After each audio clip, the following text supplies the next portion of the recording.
Assalamualaikum warahmatullahi wabarakatuh. Selamat pagi Ananda semuanya. Bagaimana kabar Ananda semua pada pagi hari ini? Semoga senantiasa diberi kesehatan dan tetap semangat menjalani rutinitas dan mengikuti kegiatan pembelajaran pada pagi hari ini. Meskipun kita belum bisa melakukan pembelajaran secara tatap muka. Baiklah, sebelumnya kita akan memulai pembelajaran hari ini. Marilah kita berdoa terlebih dahulu. Berdoa mulai. Berdoa selesai. Nah, pada pembelajaran ekonomi kali ini kita akan membahas tentang lembaga jasa keuangan dalam perekonomian Indonesia.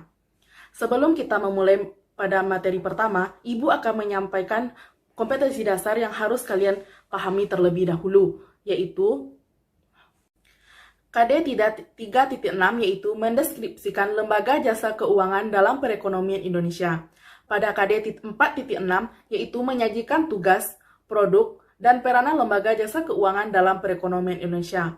Selanjutnya, Ibu akan menjelaskan indikator pembelajaran kita pada pagi hari ini. Yang pertama yaitu mendeskripsikan pengertian otoritas jasa keuangan atau OJK.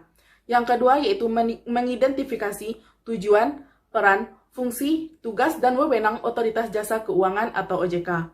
Yang ketiga yaitu mendeskripsikan pengertian lembaga jasa keuangan perbankan. Yang keempat yaitu mengidentifikasi fungsi, jenis, prinsip kegiatan usaha bank, produk bank, dan lembaga jaminan simpanan. Selanjutnya kita akan memasuki materi pertama yaitu Otoritas Jasa Keuangan atau OJK. Pastinya Ananda pernah menemukan berita tentang Otoritas Jasa Keuangan atau OJK seperti yang ini. Otoritas Jasa Keuangan atau OJK hadir dengan fungsi, tugas, dan wewenang untuk mengatur, mengawasi, dan melindungi lembaga keuangan yang sehat. Berikut beberapa lembaga yang dinaungi oleh Otoritas Jasa Keuangan, ada bank, pasar modal, asuransi, dana pensiun, multifinance, dan lembaga keuangan lainnya.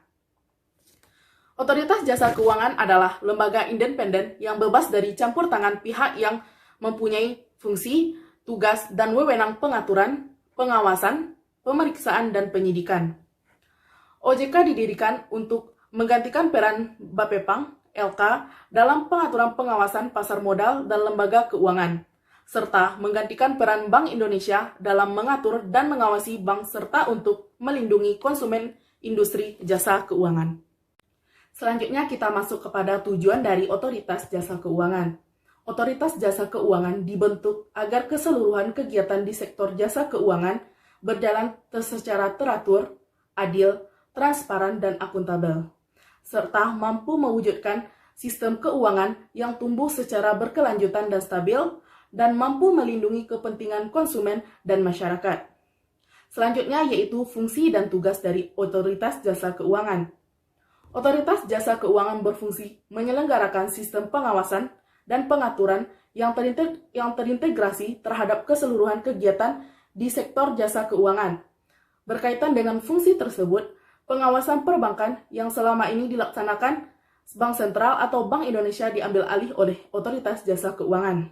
Selanjutnya, Otoritas Jasa Keuangan bertugas dalam rangka pengaturan dan pengawasan terhadap kegiatan jasa keuangan di sektor perbankan, sektor pasar modal, dan sektor industri keuangan non-bank atau IKNB. Selanjutnya yaitu wewenang dari Otoritas Jasa Keuangan. Lingkup wewenang Otoritas Jasa Keuangan dikelompokkan menjadi 4. Yang pertama yaitu pengaturan dan pengawasan mengenai kelembagaan bank dan meliputi aspeknya sebagai berikut. Yang pertama yaitu perizinan pendirian bank, pembukaan kantor bank, anggaran dasar, rencana kerja, kepemilikan, kepengurusan, dan sumber daya manusia. Bagian kedua yaitu pengaturan dan pengawasan mengenai kesehatan bank yang meliputi aspeknya sebagai berikut. Yang pertama yaitu likuiditas, rentabilitas, solvabilitas, kualitas aset, rasio kecukupan, modal minimum, batas minimum, pemberian kredit, rasio pinjaman terhadap simpanan dan pencadangan bank. Yang kedua yaitu laporan bank terkait dengan kesehatan dan kinerja bank.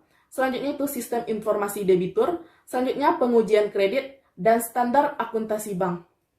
Bagian yang ketiga yaitu pengaturan dan pengawasan mengenai aspek kehati-hatian bank yang meliputi manajemen risiko, tata kelola bank, prinsip mengenal nasabah, dan anti pencuci uang, serta pencegahan pembiayaan terorisme, dan kesejahteraan perbankan. Yang keempat yaitu pemeriksaan bank. Baiklah, selanjutnya kita masuk kepada materi kedua, yaitu lembaga jasa keuangan perbankan. Yang pertama yaitu pengertian dari perbankan. Perbankan adalah salah satu lembaga keuangan yang berperan penting dalam perekonomian Indonesia. Selanjutnya, perbankan mempunyai fungsi sebagai lembaga tempat penyimpanan uang, perantara lalu lintas pembayaran, lembaga pemberi atau penyalur kredit, lembaga pengaturan peredaran uang, dan lembaga penjaga kestabilan nilai uang. Selanjutnya kita masuk kepada jenis-jenis bank. Yang pertama yaitu bank sentral. Bank sentral merupakan lembaga negara independen bebas dari campur tangan pemerintah atau pihak lainnya, kecuali untuk hal-hal yang secara tegas diatur dalam undang-undang tersebut. Tujuan Bank Indonesia ditetapkan untuk mencapai kestabilan nilai rupiah. Selanjutnya yaitu bank umum. Bank umum adalah bank yang melaksanakan kegiatan usaha secara konvensional dalam kegiatannya memberikan jasa dalam jalur lalu lintas pembayaran, tentunya dengan peraturan yang telah ditetapkan oleh otoritas jasa keuangan. Yang selanjutnya yaitu bank perkreditan rakyat. Bank perkreditan rakyat adalah salah satu jenis bank yang dikenal melayani golongan pengusaha mikro kecil, menengah, dan lokasi yang pada umumnya dekat dengan masyarakat. Yang terakhir yaitu bank syariah. Bank syariah adalah sistem perbankan yang pelaksanaannya berdasarkan hukum syariah. Selanjutnya yaitu prinsip kegiatan usaha bank. Yang pertama yaitu prinsip konvensional. Bank dengan prinsip konvensional menjalankan usahanya berbasis bunga. Imbalan yang diterima pemilik tabungan, deposito, atau giro dihitung berdasarkan bunga bank. Produk simpanannya misalkan tabungan, deposito, atau giro, atau juga pinjaman dengan bunga. Yang kedua yaitu prinsip syariah. Bank dengan prinsip syariah menjalankan kegiatan usahanya berdasarkan prinsip syariah. Menurut jenisnya, bank syariah ini terbagi atas dua, yaitu bank umum syariah dan bank pembiayaan rakyat syariah. Selanjutnya kita masuk kepada produk bank. Produk bank terbagi atas tiga. Yang pertama yaitu kredit aktif. Kegiatan bank dalam menyalurkan dana kepada masyarakat dalam bentuk rekening koran, aksep, dokumenter, reinbus atau kredit untuk barang impor, dan kredit surat berharga. Yang kedua yaitu kredit pasif, seperti tabungan berjangka, giro, dan deposito. Selanjutnya yaitu layanan lain-lainnya, seperti transfer, inkaso, atau penagihan utang kepada nasabah, diskonto atau pembelian surat berharga, dan cek perjalanan. Selanjutnya itu poin terakhir yaitu lembaga penjamin simpanan. LPS adalah suatu lembaga independen berfungsi menjamin simpanan nasabah atau menyimpan dan aktif dalam memelihara stabilitas sistem perbankan sesuai kewenangannya. LPS berfungsi menjamin simpanan nasabah dan turut aktif dalam memelihara stabilitas sistem perbankan sesuai dengan kewenangannya. Selanjutnya, LPS juga bertugas untuk merumuskan kebijakan pelaksanaan simpanan, melaksanakan penjaminan simpanan, merumuskan dan menetapkan kebijakan agar aktif memelihara stabilitas sistem perbankan. Nah, tidak terasa kita sudah sampai di penghujung materi pada pagi hari ini.